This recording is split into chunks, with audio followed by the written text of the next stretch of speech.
कहाँ के साइड में कि आज हमारे बीच हमारे साथ मंच पे प्रशांत भैया के बगल में समिति में हुई है और पूर्णिया के इंचार्ज हैं, बगल में मोहम्मद फिरोज भाई हैं, अफरोज भाई से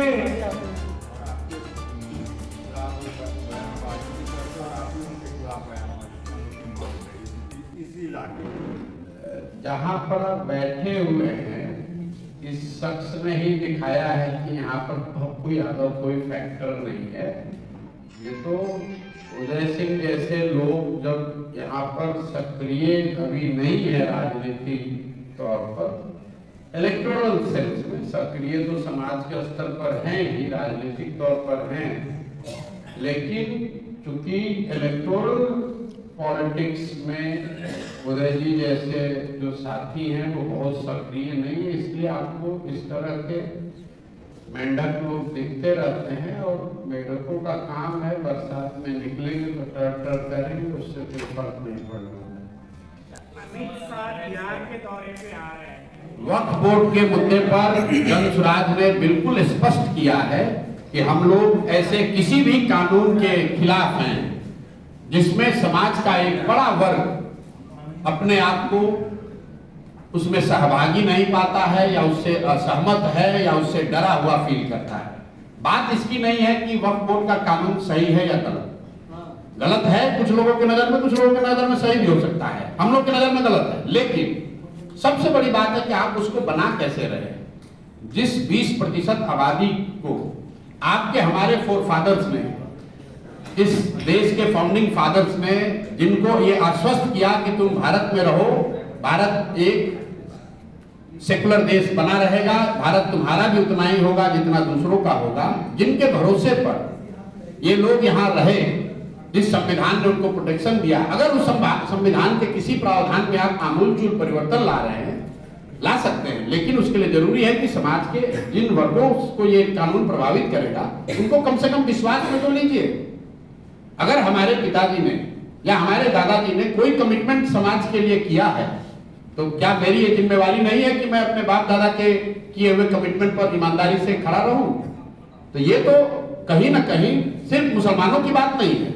इस देश में जो हिंदू रहते हैं, जो इस देश के संविधान में यकीन रखते हैं, जो ये समझते हैं कि गांधी जी ने अगर कुछ कहा है तो उस पर हमें कायम रहना चाहिए, ये सबका मुद्दा है। इसलिए वक्फ बोर्ड के हम लोग खिलाफ हैं। दूसरी बात, वक्फ बोर्ड का अगर कानून बनता है तो इसके लिए बनाने वाले भाजपाई तो दोषी हैं ही, लेकिन इसका सबसे बड़ा दोष नीतीश कुमार के सर पर जाएगा। क्योंकि अगर ये व्यक्ति, अगर आज भाजपा को कानून बनाने में ये 12 सांसद वहां पर वोट न दें तो आज वक्फ का कानून नहीं बनेगा। तो मैं आपके माध्यम से कम यहाँ के मुस्लिम साथियों से, उन नेताओं से जो आज भी जदयू से जुड़े हुए हैं, मैं ये नहीं कह रहा हूं कि आप दल छोड़ दीजिए, लेकिन कम से कम उनसे मैं आग्रह करूंगा कि आप लिखकर नीतीश कुमार को एक चिट्ठी तो भेजिए कि अगर वक्त पर आपने भाजपा के साथ मिलकर वोट दिया तो हम लोग आपके विरोध में हैं या हम आपका दल छोड़ेंगे। कम से कम नीतीश कुमार पर इसका दबाव तो बनाइए। भाजपा वालों ने तो कह के किया है कि भाई हम ये करेंगे, लेकिन नीतीश कुमार यहाँ के मुसलमानों के वोट से, उनके समर्थन से आज कुर्सी पर बैठे हुए। अगर 2015 में नीतीश कुमार को, महागठबंधन को मुसलमानों ने वोट नहीं किया होता तो नीतीश कुमार संन्यास लेकर कहीं गांव में बैठे रहते। इसलिए अगर आप गांधी की बात करते हो, समाजवाद की, लोहिया और जयप्रकाश की बात करते हैं, तो आपकी ये जिम्मेवारी है कि जब आज आपके हाथ में है कि ये कानून बन सकता है या नहीं बन सकता है, तो आपको गांधी के विचारों के साथ खड़ा होना चाहिए। इन लोगों के साथ अन्याय नहीं होने देना चाहिए। और अगर वो नहीं सुनते हैं, वक्फ का कानून बनता है, तो आप लिख कर रखिए, सबसे बड़ा खामियाजा, सबसे बड़ा राजनीतिक नुकसान बिहार में जदयू को होगा। क्योंकि जैसे सीए एनआरसी में नीतीश कुमार ने गलती की तो हम जैसे कई साथियों ने उनका साथ छोड़ा। मुझे लगता है कि वक्त पर अगर नीतीश कुमार ने भाजपा के साथ रह के वोट किया तो मुसलमानों का जो भी रहा सहा विश्वास या समर्थन उनको हासिल है, वो सब कुछ उनसे हट जाएगा। अभी हमको बताइएगा नीतीश, देखिए हम लोग यहाँ पर कई साथी आप लोग हंस रहे हैं, ये कितनी दुखदाई स्थिति है कि यहाँ पर अगर किसी सिपाही की, टीचर की भी भर्ती होती है तो उसके स्वास्थ्य की जांच होती है। अगर मेडिकल फिटनेस ना हो तो आप सिपाही भी नहीं बन सकते हैं। 13 करोड़ लोगों का भविष्य, आपका और आपके बच्चों का भविष्य एक ऐसे व्यक्ति के हाथ में आज है जिसके मानसिक स्थिति के, जिसके मानसिक स्वास्थ्य को लेकर हर तरह का स्पेकुलेशन चल रहा है। और ऐसा नहीं है कि ये आपको हमको पता है तो नरेंद्र मोदी और अमित शाह जी को इसकी जानकारी नहीं है। सबको मालूम है कि नीतीश कुमार शारीरिक तौर पर थक गए हैं और मानसिक तौर पर कहीं ना कहीं स्वस्थ नहीं है। ये बात हम नहीं कह रहे हैं। सबसे पहले नीतीश कुमार जी के मानसिक स्वास्थ्य पर टिप्पणी उन्हीं के मित्र भाजपा के बड़े नेता सुशील मोदी ने किया। आप जाकर वीडियो देख लीजिए। नवंबर 2023 में विधानसभा के सामने सुशील मोदी ने कहा कि नीतीश कुमार को मानसिक रोग हो गया है, गंभीर मानसिक बीमारी हो गई है। उसके बाद से तमाम नेता ये बात कहते रहे। हम लोगों ने जनसुराज में कभी किसी के व्यक्तिगत स्वास्थ्य पर उस पर टिप्पणी नहीं की है। मैंने टिप्पणी पहली बार जनवरी में किया जब बीपीएससी अभ्यर्थियों के आंदोलन में सरकार से बातचीत के दौरान हम लोगों को यह एहसास हुआ कि नीतीश कुमार को ज्यादातर बातें या तो समझ में नहीं आ रही है, उनको याद भी नहीं रह रहा। तो हम लोगों ने ये डिमांड करी है कि भाई ये रोज की चर्चा बंद हो। इसके लिए जरूरी है कि नीतीश कुमार स्वयं से एक मेंटल फिटनेस का रिपोर्ट जारी कर दे।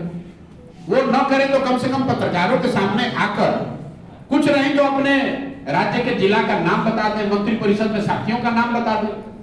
जहां तक हम लोग जानते हैं नीतीश कुमार अपने मंत्री परिषद के साथियों का नाम बताने की स्थिति में आज नहीं है। फिर भी उनको मुख्यमंत्री बना के रखा है। किसने रखा है? भाजपाइयों ने रखा है। जो भाजपा दूसरे राज्यों में दूसरे दलों को तोड़कर, नेताओं को खरीदकर अपना दल, अपना सरकार बनाता है, कोई ये पूछने वाला नहीं है कि भाई बिहार में तुम्हारे 75 विधायक हैं, नीतीश जी के 42 है, तुम इतना बड़ा दरिया दिल कैसे हो गए हो कि नीतीश जी को मुख्यमंत्री बना रखा है। तो मेरे भाई ये बिहार की के तकदीर में ये हमेशा गलती रही है। जैसे पहले कांग्रेसियों ने हम लोग को लालू के हाथ में बेचा, उसी तरह भाजपाइयों ने बिहार के लोगों के भविष्य को नीतीश के हाथ में बेच दिया है। इसीलिए मैं हमेशा कहता हूं कि बिहार के बर्बादी के लिए जिम्मेवार लालू नीतीश हैं, लेकिन इसके असली गुनाहगार कांग्रेसी और भाजपाई हैं। क्योंकि चाहे जितनी भी बिहार की जनता बेवकूफ हो, जितना भी जातियों में बटा रहे, आपको एक आंकड़ा दे देता हूं। लालू जी अपने जीवन में बिहार में एक ही बार जीते हैं, 1995 में। उसके बाद लालू जी जितनी बार सत्ता में आए वो कांग्रेस जैसे दलों के सहयोग से आए। नीतीश कुमार अपने लंबे जीवन काल में सिर्फ एक बार 117 तक पहुंच पाए 2010 में। उसके बाद जितने बार मुख्यमंत्री रहे वो भाजपा के सहयोग से रहे। तो असली गुनाहगार कहीं ना कहीं भाजपा और कांग्रेस है, जो चंद सांसदों के समर्थन के लालच में बिहार की चिंता नहीं करते हैं। दिल्ली में बैठ के सोनिया गांधी को अगर 15-20 सांसदों का समर्थन लालू जी देते रहे तो बिहार में जंगल राज उनको नहीं दिखेगा। उसी तरीके से आज 12-15 सांसदों का सहयोग मोदी जी को मिल रहा है, तो उनको बिहार के लोगों की त्रासदी, बिहार के बच्चों की अशिक्षा, पलायन उनको नहीं दिखेगा। Sir blueprint